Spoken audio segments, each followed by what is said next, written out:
The broadcast is now starting. All attendees are in listen-only mode. In my experience, many small business owners or managers read their profit and loss statements at a superficial level. They really don't have a deep enough understanding of the information and the importance of the information presented in this important financial statement. The result? They make false and misleading interpretations of the information in the report.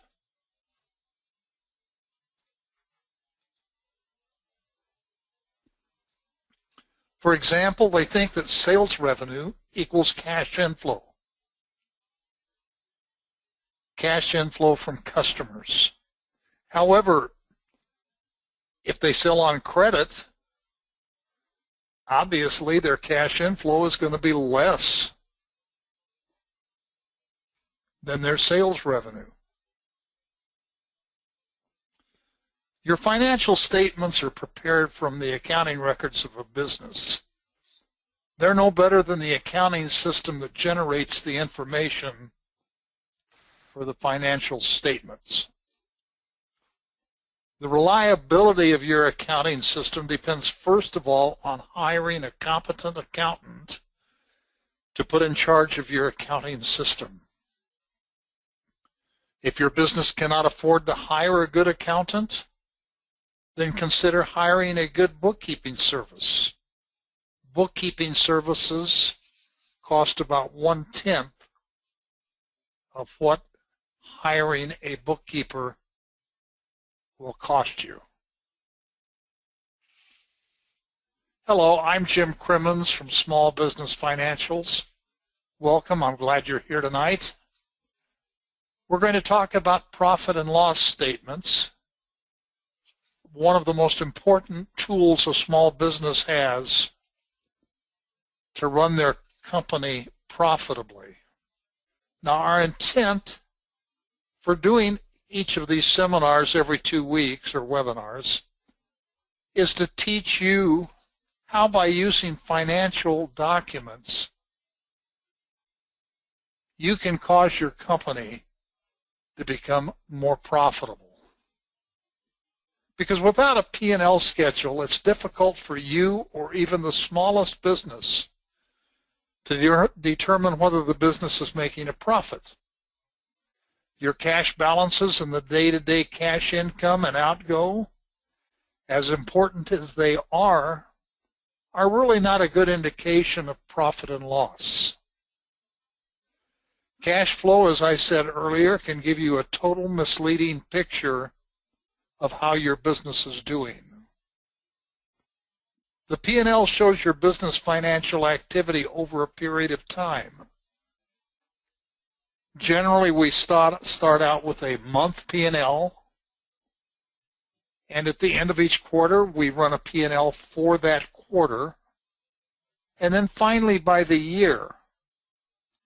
For an older business, it generally will compare last year with this year, so then you can get the feeling on how your company is growing, and it gives you a better blueprint of what specific areas you need your attention.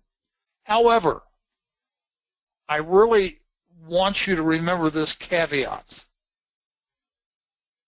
Comparing your P&L to last year is not a panacea, because all sorts of things, socially, politically, your business could have changed from last year that you have no control over at all.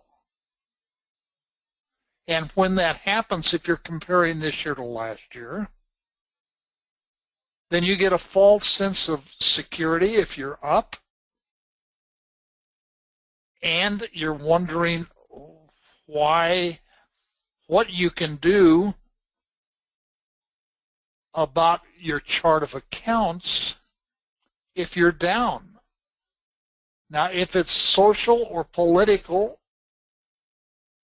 what you need to think about then is globally.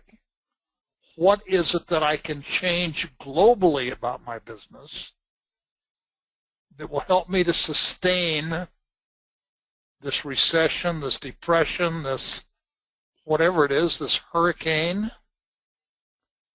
and still remain afloat. So caution, don't compare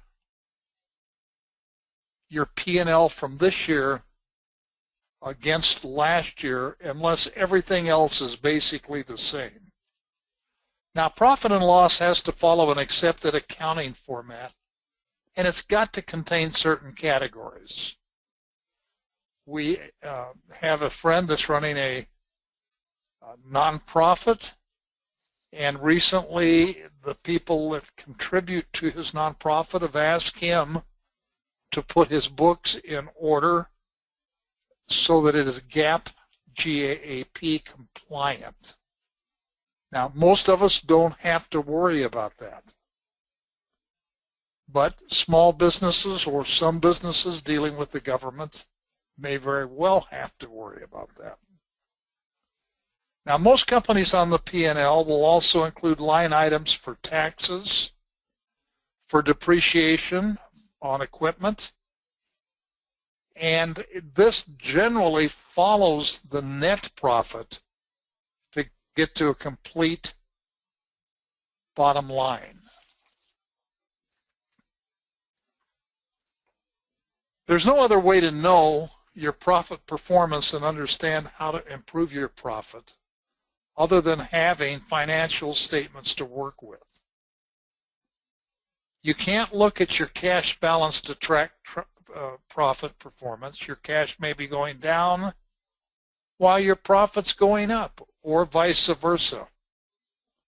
When you start your P&L, if you're a startup, in my opinion, in my humble opinion, it's better to keep the number of accounts you report as small as possible, where you can still understand what's happening in your business. You can get a management report on your business, but that you don't have so many accounts that it takes you forever to try to figure out each month's profit and loss.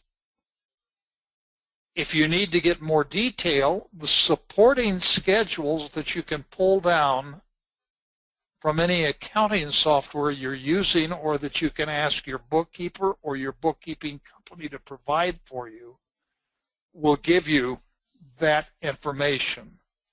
Thus, the P&L is the big picture. As managers, we have certain questions on our minds at the close of the year. How did I do in the year just ended? How does it compare to last year? On the P&L above, we're showing results from 2 years, 2013 and 2014, along with a column that shows the change. 2013 shows a loss of $9,518 at the bottom, while the next year shows you made improvements and the bottom line was over $16,000 greater.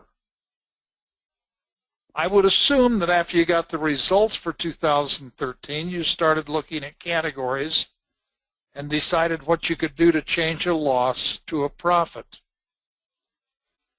Primarily in this example, it was by controlling our marketing expense, and my marketing director, who is on here listening to me tonight, certainly loves that, and increasing our sales while keeping our salaries at the same level as the prior year. Now, I like this format for your P&L. Obviously, we don't have all of the accounts in there, but I love that percentage change at the right.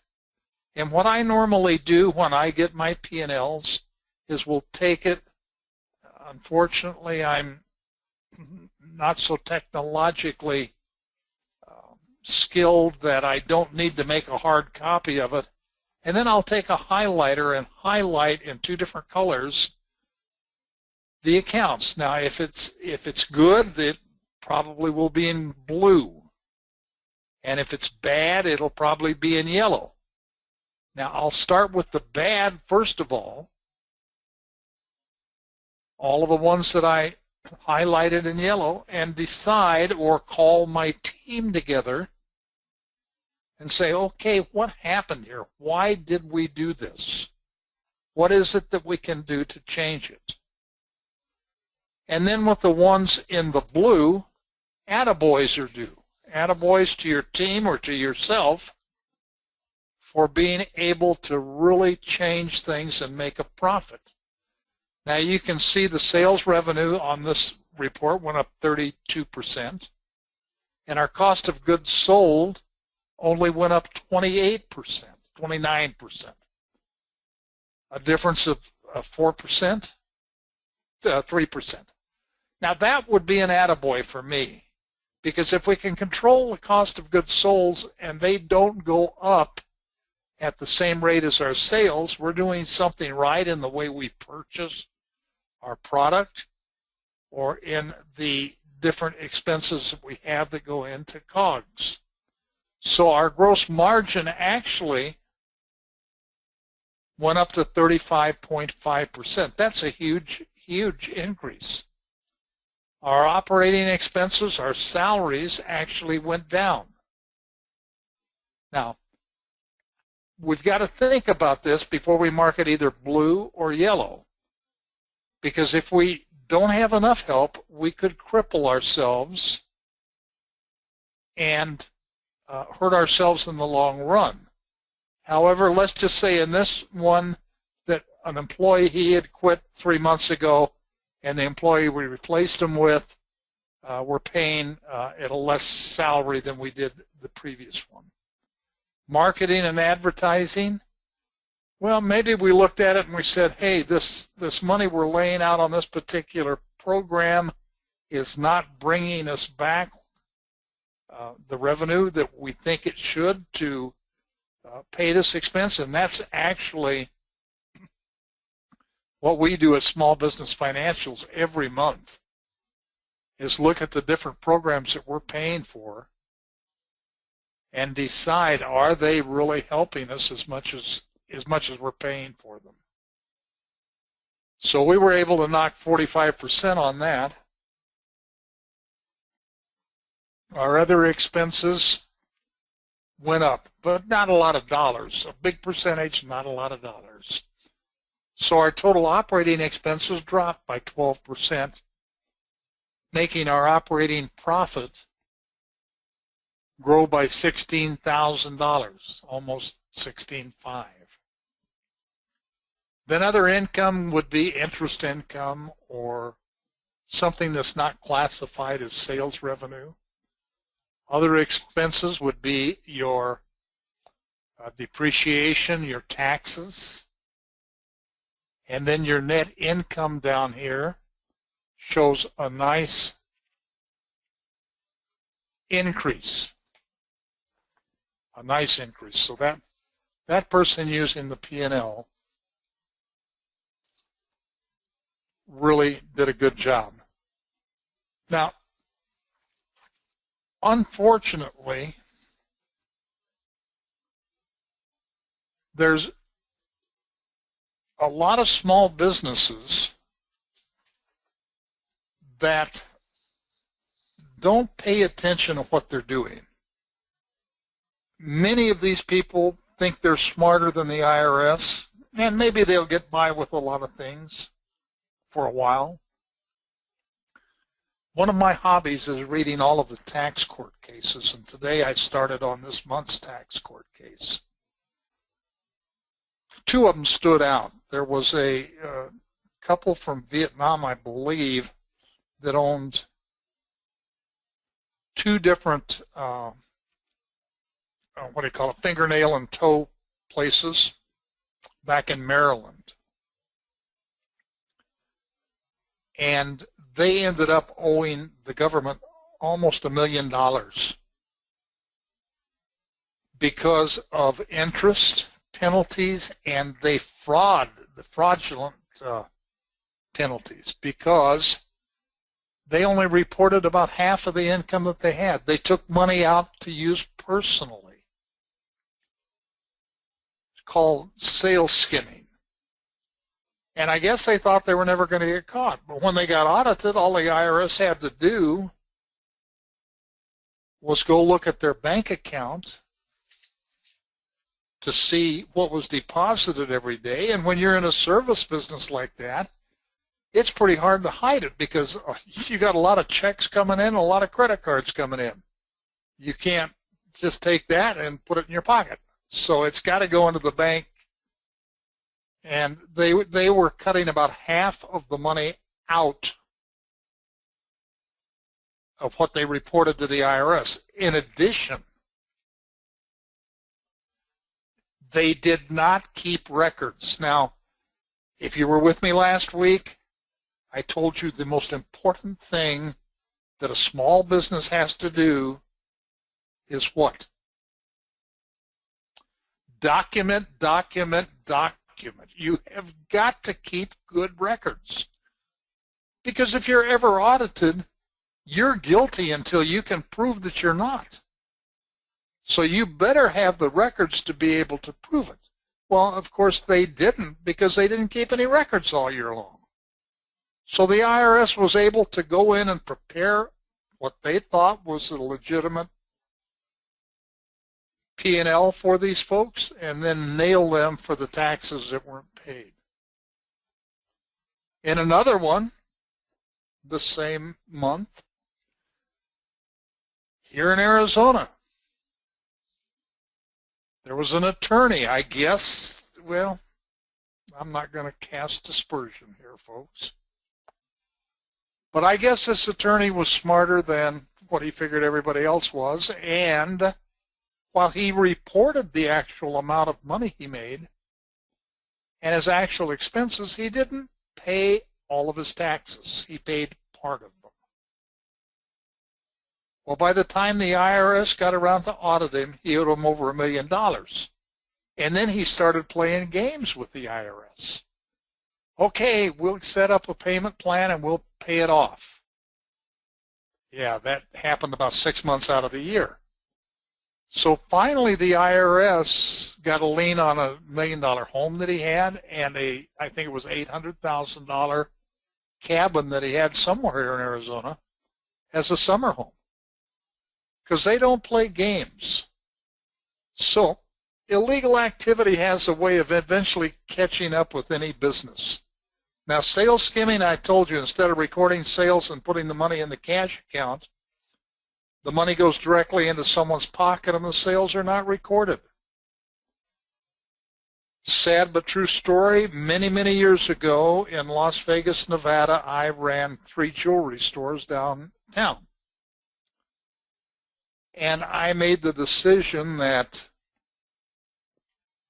if I stayed open 24 hours, I could increase my business by 25%. So a friend of mine who had been a friend for a long time was out of work. I knew it, and I called him and asked him if he wanted to come work for me, and he could run the night shift because that was the problem. You had to have somebody you knew and trusted because you couldn't hire somebody to work that time of the night unless you could trust them. Well, unfortunately, I was wrong. I had a shopping service that shopped all of my employees, and it wasn't 2 months later they found out that he had 1 cash register set up for him, 1 cash register set up for me. So that's another thing. If you use your P&L to try to figure out if you've got any internal theft. Now, expense padding. This is a big one. Many small business owners and managers use the business to pay some of their personal expenses. You can't do that, folks. You've got to keep separate your personal and your business. You need to have 2 separate bank accounts, and never the twain shall meet. Now, a lot of people, I have worked for people when I was a controller of a manufacturing firm that was owned by an individual. Boy, he really did it. I had to finally leave because I knew I was going to get in trouble. He ran his motorhome through the company. I mean, you can't believe what all he ran through the company. So many small businesses will use their business to pay for some of their personal expenses. An example would be a business paying for the lease of the owner's car when the car isn't used for the business at all. Income shifting. Many times business owners will have more than one business and shift income from a profitable business to a non-profitable to help the bottom line and keep the taxes down between the two. Illegal activities. This is one that the IRS is looking at so close now, so if you know of anyone that is doing this, you owe it to them to warn them. They bring people to work and call them independent contractors rather than employees. Now, sometimes we have independent contractors. I recognize that. But if you are telling them what time they have to work and where they have to report to and what they're going to do, that is not an independent contractor. That independent went away. There are 10 items that the IRS has identified that distinguish between a contractor and an employee. So if you know of anyone, just tell them to go to the IRS website and look up independent contractors. They'll see them. But they'll get nailed. And what happens when you get nailed with something like that, if you've got independent contractors, you're not paying payroll tax. So if the IRS comes in and says, hey, these are really employees, guess what? You're going to get to pay payroll tax from the time they started. And further to that, guess what else? If you've got a company that's an IRS or a C corporation or an LLC, you're still personally responsible if you haven't paid your payroll taxes. So be careful. Illegal activity has a way of eventually catching up with the business. And in the meantime, because of the activities, you don't have a true picture of how your company is doing. In addition, there's a psychological price to pay as you know you're cheating, and this takes some of the energy and desire away from most people. A small business is a natural target for fraudulent schemes, scams, employee embezzlement, pilferage, worker crime, and theft. And don't we know it here in Arizona? Every day I pick up the paper, there is another report of somebody scamming somebody. I guess today's report was the guy in Prescott that allegedly committed suicide but had a Ponzi scheme going. I guess that was yesterday's paper. But anyway, studies by experts in the field have found that business fraud and theft is the range of 6% of annual sales revenue.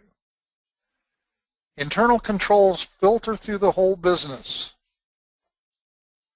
And this is what you need to have as a business person, and you're never too small to put some of them in effect. You need to help align objectives of the business to ensure that your reporting procedures and that the activities carried out by the business are in line with the business objectives. Safeguard assets. An example, if you have employees or a bookkeeper that reconciles your bank account, do you look at the envelope containing the checks coming back to you before you give it to the bookkeeper? Just to make sure that that bookkeeper hasn't read a check, you don't know that company that it was written to? Safeguard your assets, ensuring that a business's physical and monetary assets are protected from fraud, theft, and errors. You need to prevent and detect fraud and error, ensuring your systems quickly identify errors when and if they occur. Good management allows the manager to receive timely and relevant information on performance. Now, one of my statements that I've always said, and when I taught college, I would get a gasp out of everyone when I brought this up, but I said that 98% of the people could be dishonest. It just depended upon how much temptation you put in front of it. Now, I don't know what my level of temptation is before I would become dishonest, but if I had $6 million laying there and I thought I could get away with it, what would I do? And that's the same thing we have to ask about any employees that we have. Don't put temptation in front of them, any kind of temptation, because that's your fault. That's not their fault. Okay? Sorry to get on my pulpit there, folks, but I really feel strongly about that. Large business organizations appoint a full-time chief financial officer. His or her responsibilities include controlling the financial condition of the business.